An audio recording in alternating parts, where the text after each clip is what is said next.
नमस्कार मित्रों, just knowledge channel में आपका स्वागत है। हम आपको बताएंगे सालीग्राम और शिवलिंग की कुछ रोचक बातें जिन्हें करने से आपकी किस्मत बदल जाएगी। हिंदू धर्म के तीन प्रमुख देवता हैं, ब्रह्मा, विष्णु और महेश। साधारण मानव ने तीनों को प्रकृति तत्वों में खोजने का प्रयास किया है। तीनों के ही मनुष्य ने साकार रूप गढ़ने के लिए सर्वप्रथम भगवान ब्रह्मा को शंख, शिव को शिवलिंग और भगवान विष्णु को सालीग्राम रूप में सर्वोत्तम माना है। उल्लेखनीय है कि शंख सूर्य व चंद्र के समान देव स्वरूप है, जिसके मध्य में वरुण, पृष्ठ में ब्रह्मा तथा अग्र में गंगा और सरस्वती नदियों का वास है। गौरतलब है कि हिंदू धर्म में मूर्ति की पूजा होती है, लेकिन शिवलिंग और सालीग्राम को भगवान का विग्रह रूप माना जाता है और पुराणों के अनुसार भगवान के इस विग्रह रूप की ही पूजा की जानी चाहिए।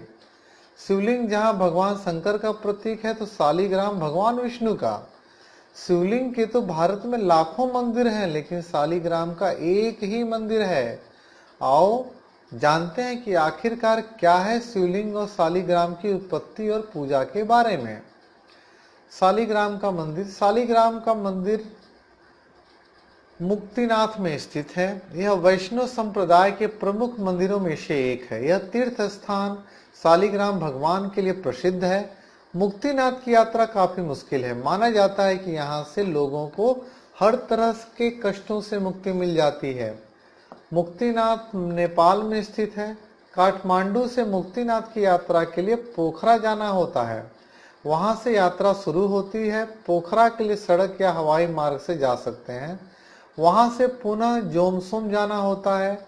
यहाँ से मुक्तिनाथ जाने के लिए आप हेलीकॉप्टर या फ्लाइट ले सकते हैं। यात्री बस के माध्यम से भी यात्रा कर सकते हैं। सड़क मार्ग से जाने पर पोखरा पहुंचने के लिए कुल 200 किलोमीटर की दूरी तय करनी होती है। सालीग्राम को समझिए।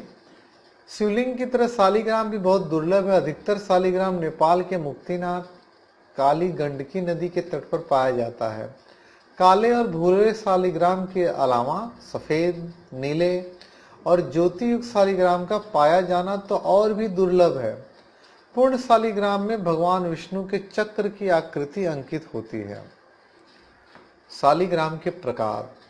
विष्णु के अवतारों के अनुसार सालीग्राम पाया जाता है। यदि गोल सालीग्राम है तो विष्णु का रूप गोपाल है। यदि सालीग्राम मछली के आकार का है तो यह श्री विष्णु के मत्स्य अवतार का प्रतीक है। यदि सालीग्राम कछुए के आकार का है तो यह भगवान के कश्यप और कूर्म अवतार का प्रतीक है।